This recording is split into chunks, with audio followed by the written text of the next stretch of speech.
Viviendo por la fe, Hebreos capítulo 11.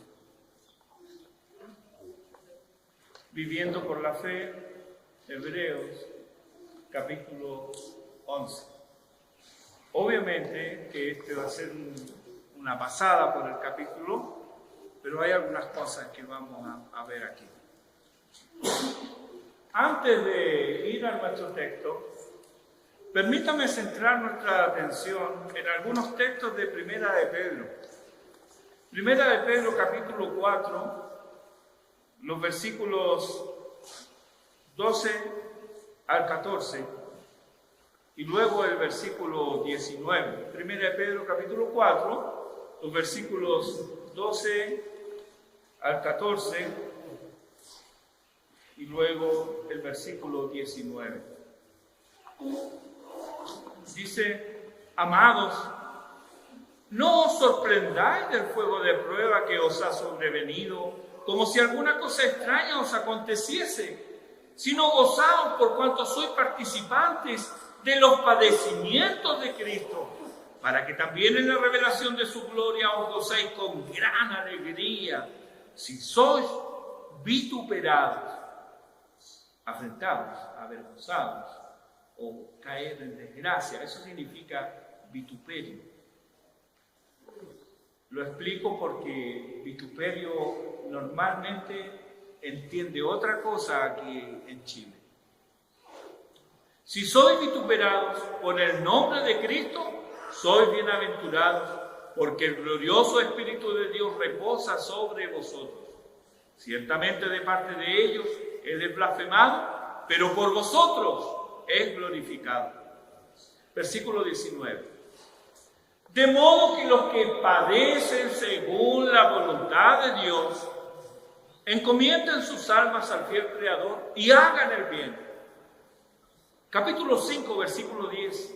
Mas el Dios de toda gracia, que nos llamó a su gloria eterna en Jesucristo, después que hayáis padecido un poco de tiempo, Él mismo os perfeccione, afirme, fortalezca y establezca.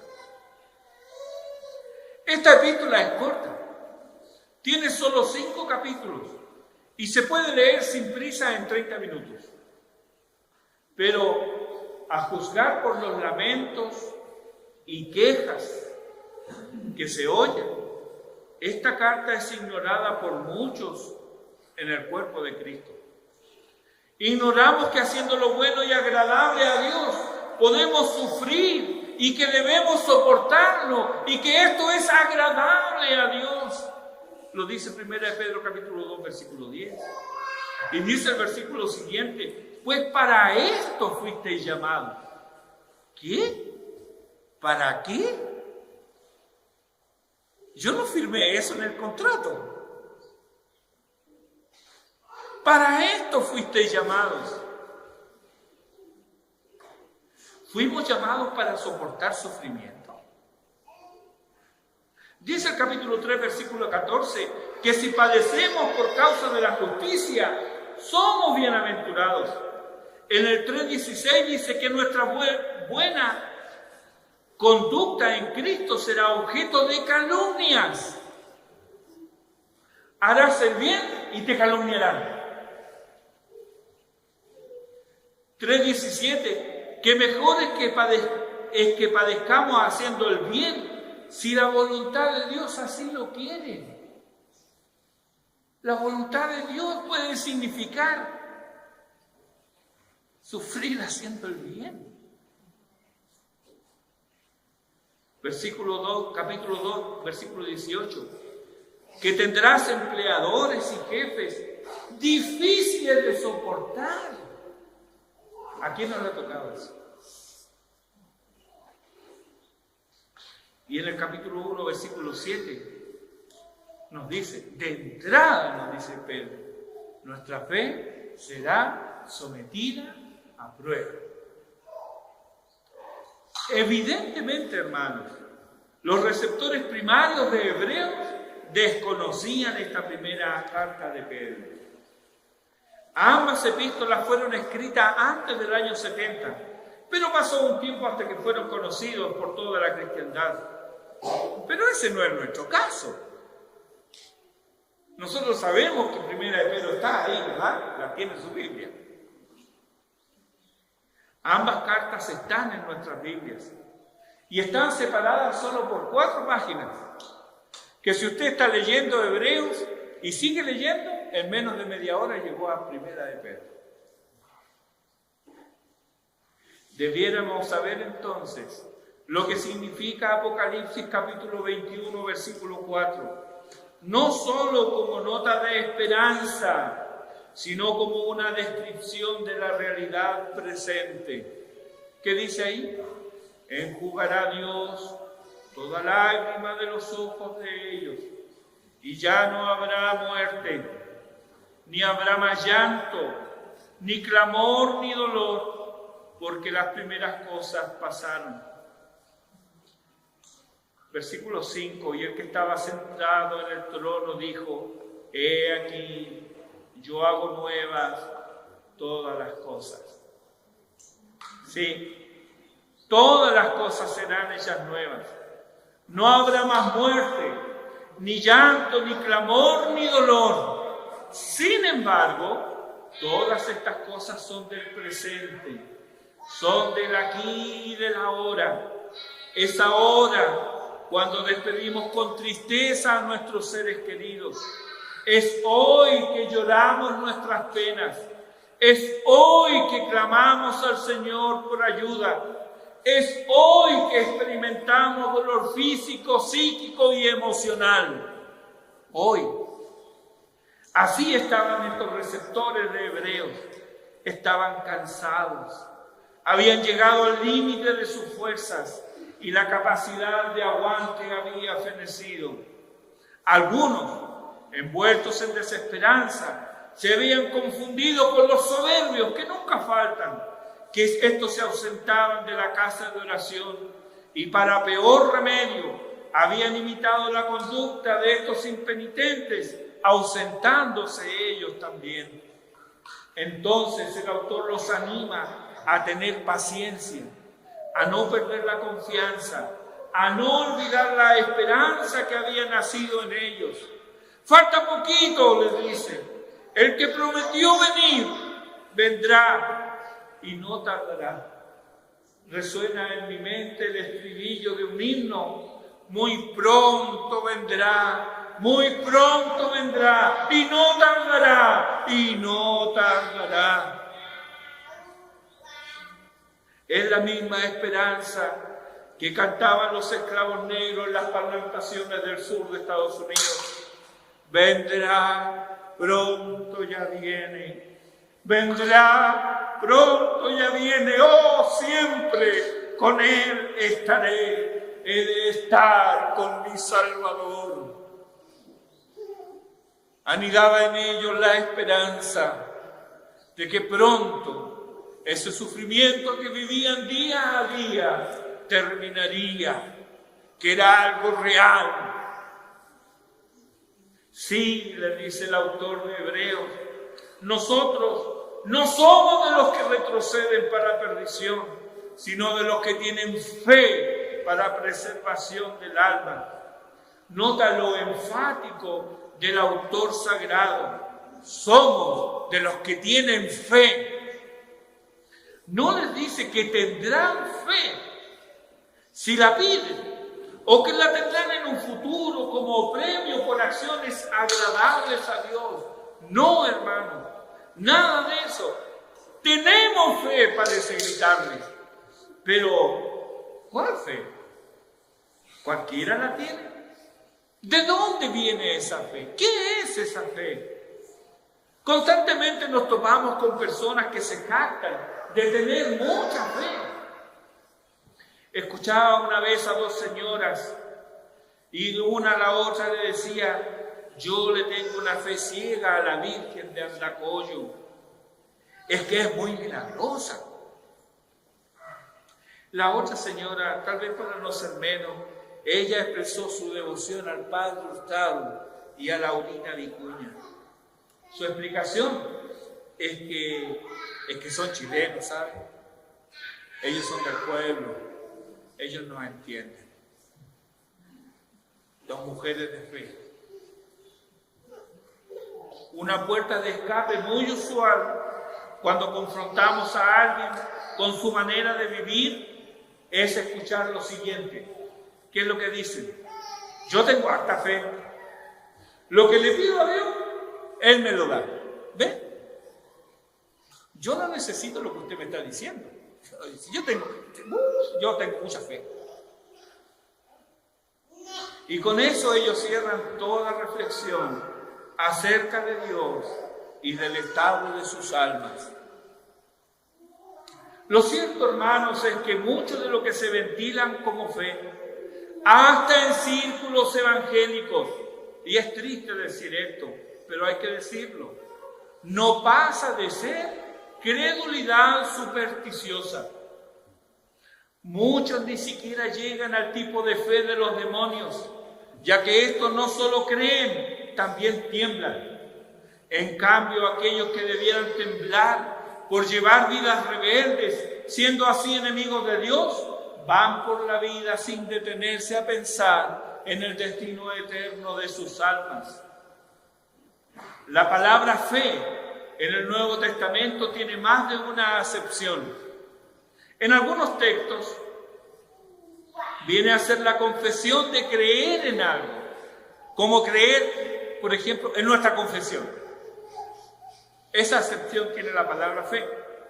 En los evangelios y en Hechos es común cuando se habla de fe hablar, sin decirlo, pero hablar de tener fe en Jesucristo.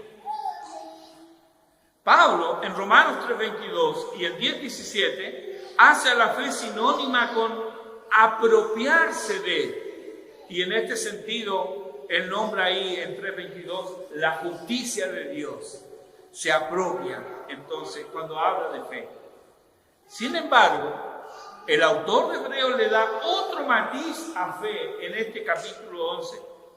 Nos ejemplifica la fe por medio de hombres cuyo denominador común es poner toda su confianza en Dios, a pesar de todas sus pruebas, a pesar de sus circunstancias difíciles y hasta imposibles. Ellos triunfaron porque pusieron su confianza en Dios. Aquí descubrimos que tener fe es apegarse a las promesas de Dios. Por lo tanto, hay que conocerlas. Si no las conocemos, ¿cómo nos vamos a apegar a una promesa que no conocemos? ¿Y dónde estará? Voy a tener que ir a una biblioteca a buscar. Están ahí, en su Biblia. Conózcanla. Si quiere apegarse entonces a las promesas de Dios. Tener fe es depender de la palabra de Dios. ¿Cómo es que dependemos de la palabra de Dios? Cuando la obedecemos. Ahí estamos dependiendo de la palabra del Señor. Cuando nosotros hacemos lo que nos da la gana y dejamos de lado la palabra de Dios, no estamos dependiendo de su palabra. Por lo tanto, no damos evidencia de que no hay fe. Debemos depender de la palabra de Dios y debemos permanecer entonces fiel al Hijo de Dios. ¿Qué significa esto? Que hay que caminar en santidad. Si no caminas en santidad, estás mostrando que no hay fe en tu vida, por mucho que lo digas. Ya vimos en el capítulo 3, versículo 12 de Hebreos, hace muchos domingos atrás. Mirad, hermanos, que no haya en ninguno de vosotros corazón malo de incredulidad para apartarse del Dios vivo. ¿Cuándo es que aparece la incredulidad? Cuando falta la fe. La incredulidad aparece cuando falta la fe. Capítulo 3, versículo 19. Y vemos que no pudieron entrar a causa de incredulidad. ¿Cuándo desobedecemos? Cuando falta la fe. Capítulo 4, versículo 2. pero no les aprovechó el oír la palabra, por no ir acompañada de fe en los que la oyeron. ¿Cuándo no aprovechamos la palabra? Cuando falta la fe. El autor entonces de Hebreos viene haciendo el contraste entre fe y el pecado de incredulidad. Los que creen son salvados. Los que se niegan a poner su confianza en Dios son destruidos. Entonces, ¿de dónde es que viene la fe que salva? Si la salvación pertenece al Señor, y así lo afirma el Salmo 3, versículo 8, y Jonás capítulo 2, versículo 9, entonces la fe viene de Él. Es un don de Dios. Y así lo afirma Efesios capítulo 2, versículo 8, porque por gracia sois salvos por medio de la fe. Y esto no de vosotros, pues el don de Dios. La fe, entonces, ha sido la vida misma de todos los hombres que desde la creación han tenido comunión con Dios. En este sentido, la fe es la misma para todos los hombres, tanto en el Antiguo Testamento como en el Nuevo Testamento. La fe en los creyentes se apodera férreamente de todo su ser. Ella es la que determina su voluntad. Es ella la que impregna sus afectos. Es la que decide su vida y hasta les impulsa a hacer, no solamente ofrecer el sacrificio de sí mismo. ¿Qué impulsa al hombre a avanzar a pesar de tropiezos y obstáculos? La fe. ¿Qué hace que su voluntad permanezca firme y no se rinda? La fe. ¿Qué le hace seguir el camino angosto? La fe. ¿Qué le hace permanecer firme aún a riesgo de su propia vida? La fe. Hay diversidad entre los creyentes. No todos tienen el mismo conocimiento. No todos tienen la misma luz. No todos han recibido el mismo grado de revelación divina. Pero la fe por la cual se confían a Dios por completo es la misma. Es la misma fe. No hay fe para algunos y una fe para otros. No hay una fe especial para los héroes de la fe de Hebreos 11 y una fe distinta para nosotros. No, es la misma fe. Y el objeto de esa fe, desde Abel hasta el último creyente, sigue siendo el mismo. El objeto de la fe es Jesucristo. Él es el objeto de la fe. ¿Qué es entonces la verdadera fe? Esa es la pregunta 21 del Catecismo de Heidelberg. Y la respuesta que da el Catecismo es la siguiente. No solo es un seguro conocimiento por el cual tengo por cierto todo lo que el Señor me ha revelado en su palabra, sino también una verdadera confianza que el Espíritu Santo infunde en mi corazón por el Evangelio, dándome la seguridad de que no solo a otros, sino también a mí mismo, Dios otorga la remisión de pecados, la justicia y la vida eterna, y eso de pura gracia y solamente por los méritos de Jesucristo. Dice el Salmo 36, 9, en tu luz veremos la luz. Cuando el estado moral del hombre ha sido sanado por el Evangelio, comienza a haber relación entre conocimiento y fe. Cada luz nueva afirma la confianza y aumenta la certeza. Cada acto de obediencia en fe nos hace comprender mejor la verdad. ¿No es así? Cada nueva luz nos da mayor certeza. Cada paso de obediencia, por pequeño que sea, aumenta nuestra fe. Abundantes ejemplos hay en este capítulo 11, y no es menos cierto que la fe que justifica extiende su acción a todas las circunstancias de la vida del creyente. Hermanos, la fe que justifica extiende su influencia, su poder en todas las áreas de la vida del creyente. Por esta razón puede declarar junto con Pablo en Romanos 8:28 que todas las cosas ayudan a bien, y puede admitir sin victimizarse que estamos atribulados en todo, mas no angustiados, en apuros, mas no desesperados, perseguidos, mas no desamparados, derribados, pero no destruidos. Y puede, por la gracia de Dios, comprender el apóstol cuando dice en 2 Corintios capítulo 12, versículo 10, por amor a Cristo me gozo en las debilidades, en afrentas, en necesidades, en persecuciones, en angustias. Porque cuando soy débil, entonces soy fuerte. ¿De dónde viene esta fortaleza? De darse total y completamente a Cristo. Eso es fe. Ahora bien, los objetos de la fe cristiana, los bienes eternos, no son aún presentes. No son lo que esperamos. Son lo que esperamos. Son invisibles a nuestro sentido. No lo vemos todavía. Es entonces la fe la que hace presente lo porvenir y la que hace visible lo invisible. Es mediante esa fe que alcanzaron buen testimonio los antiguos. Mediante esa fe alcanzaron buen testimonio los antiguos, no por lo que hicieron, no, por la fe alcanzaron buen testimonio.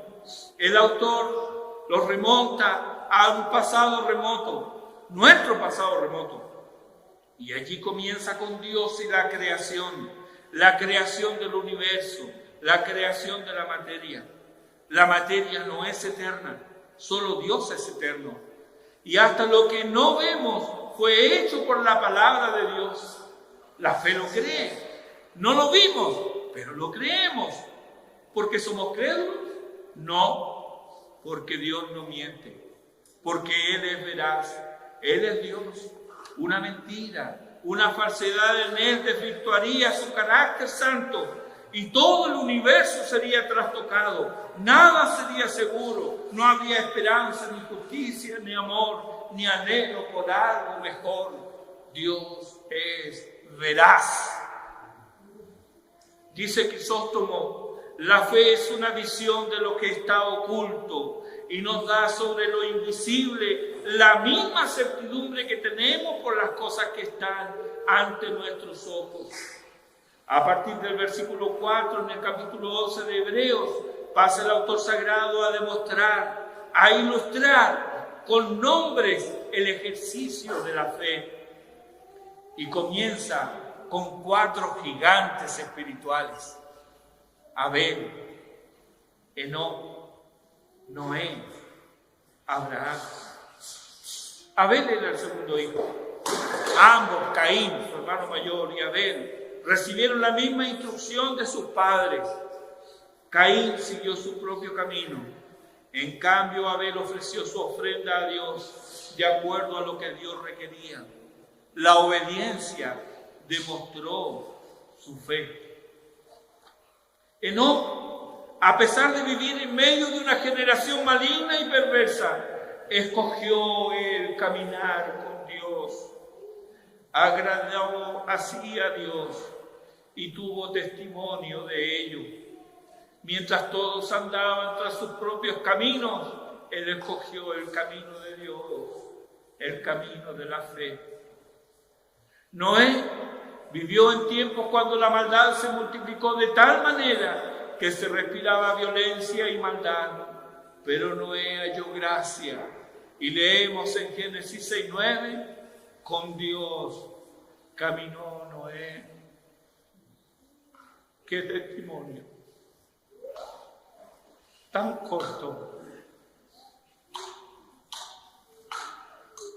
¿No te gustaría que eso se dijera de ti? Con Dios caminó Daniel. Con Dios caminó Lucy. Con Dios caminó Samuel. Qué testimonio. Con Dios caminó Noé. Anduvo no en los caminos de su generación, sino en los caminos de Dios. Por tanto, como conocía a Dios, le creyó en cuanto fue advertido del mal que venía, aunque él no lo había visto. Y él persistió en obedecer a Dios, pese a las burlas y a la oposición. Se sostuvo en fe y fue salvo él y su familia al obedecer a Dios. Abraham salió sin saber a dónde iba. Solo obedeció el llamado de Dios. Y cuando ya viejo, Dios le promete un hijo, le cree a Dios.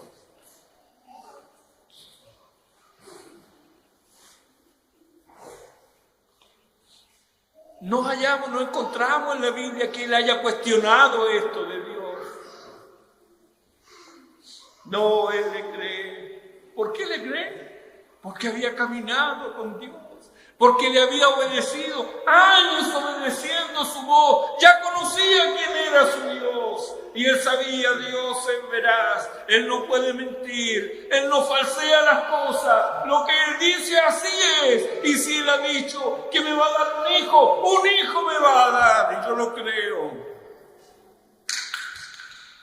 Es que la vida de obediencia a Dios hace crecer y madurar la fe hasta creer lo imposible, ¿verdad?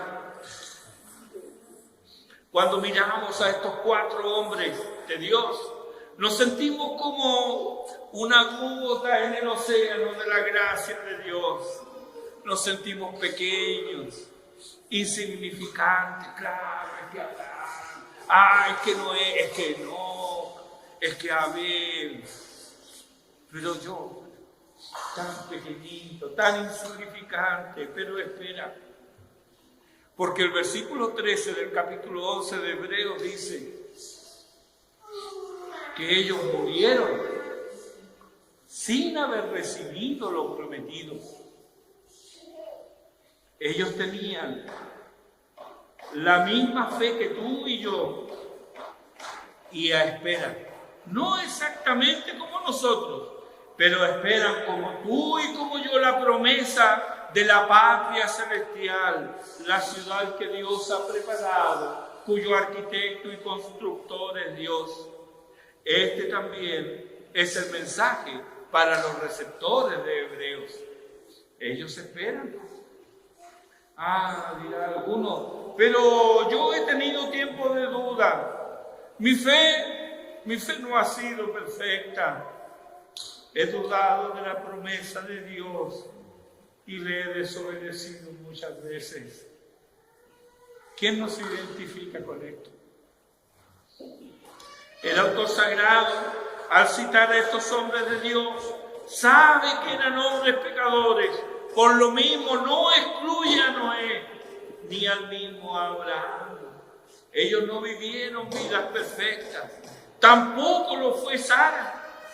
Ellos lo sabían, pero el autor destaca la fuerza que recibió para concebir de Abraham, siendo ambos ya muy viejos y ella además toda la vida estéril.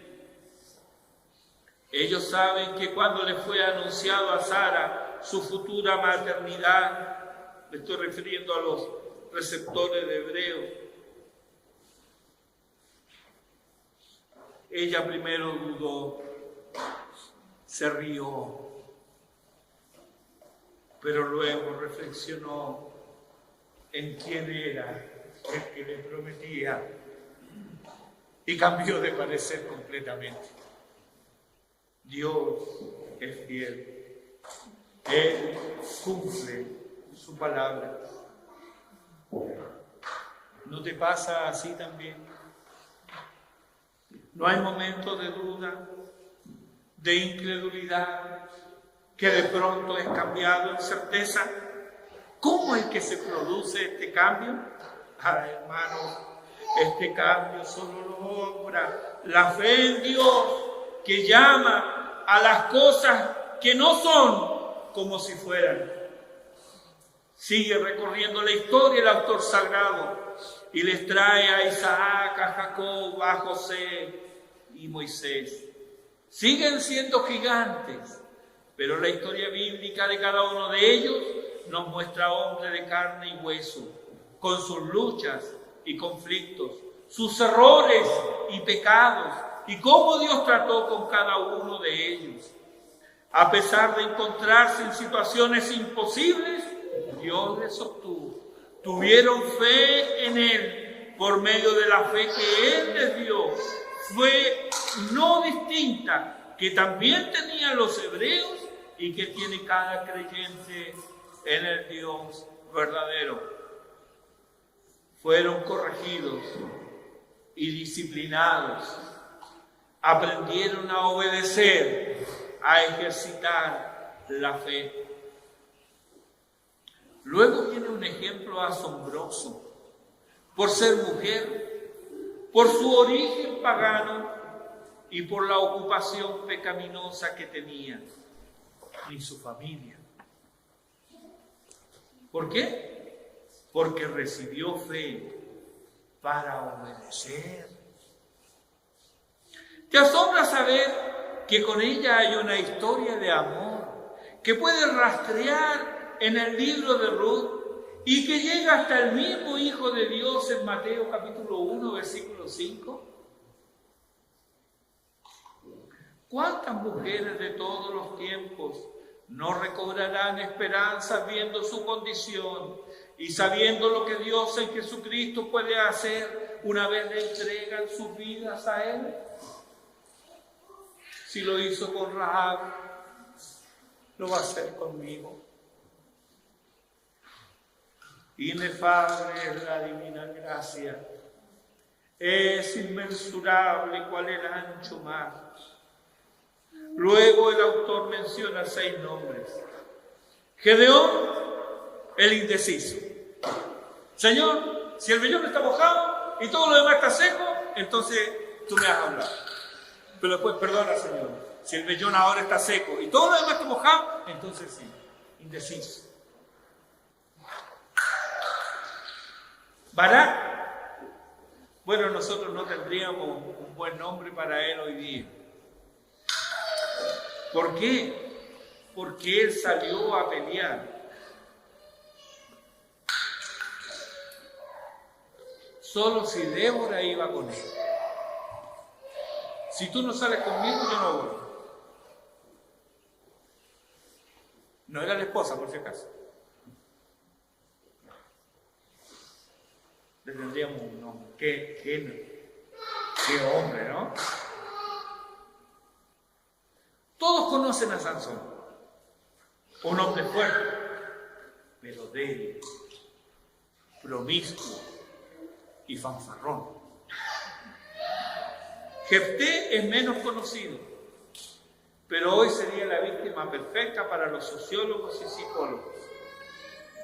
Hijo mayor de una ramera. Vivió con su padre hasta que la mujer de su padre concibió y dio a luz hijos. Entonces estos lo echaron de la casa y su padre no lo impidió. Entonces él se juntó con hombres rudos de condición semejante. Un delincuente, diríamos. Pero había algo en él. Fe. Conocía la historia de Israel y por lo mismo confiaba en Dios. Un enigma de hombre. No así David. David fue señalado por Dios. Dios lo protegió desde pequeño a pesar del desprecio de sus hermanos. fue perseguido por la autoridad, vivió con el enemigo, se hizo pasar por loco para salvar su vida. Todo iba bien con él hasta que llegó al trono. Así sucede muchas veces con hombres y mujeres. Hasta que tienen poder, que no te pasa. Él cayó. Y cayó en las vilezas más detestables. Pero de la misma profundidad de su pecado, él se vuelve a Dios. Y Dios lo recibe. Maravillosa gracia. Samuel es fiel a Dios. Desde pequeñito, dedicado al Señor. Pero sus hijos fueron impíos.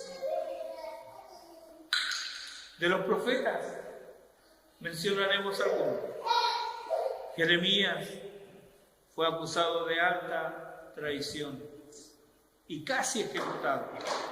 ¿Por qué? Porque Jerusalén estaba sitiado y Jeremías, en vez de decirle al pueblo que resistan, le dijo: oigan, ríndanse a uno de nosotros, porque esa es la voluntad del Señor. ¡Traidor! Él murió en tierras donde él mismo le había dicho a su pueblo que no vaya. Dios le prohibió a Jeremías tomar victoria. A Oseas, en cambio, Dios le ordenó casarse con una mujer de mala vida. Un matrimonio extraño para un profeta de Dios. ¿Cuánto han leído Oseas?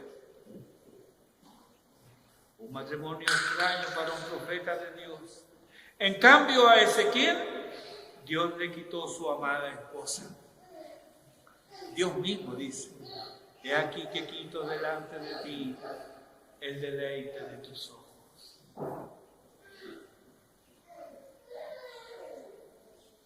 ¿Qué decir de Jonás? Desobediente, insensible, arrebatado, enojón y amurrado. Qué desfile, ¿verdad? Todos estos eran conocidos, bien conocidos en Israel. Eran conocidos de los destinatarios de los hebreos. Pero ahora el autor, a partir del versículo 35, comienza a mencionar a los NN, los desconocidos, sin nombre, sin historia conocida, pero que fueron atormentados, experimentaron vituperios y azotes, prisiones y cárceles, fueron apedreados, aserrados, probados, muertos a filo de espada, errantes cubiertos de pieles de ovejas y cabras, morando en desiertos, en montes, en cavernas y cuevas. Mira los extremos que nos presenta el autor. Los gigantes espirituales por un lado, pasando por hombres de Dios cuyos errores y debilidades y pecados no nos son ocultados, y por otro, en el otro extremo, estos NN miserables.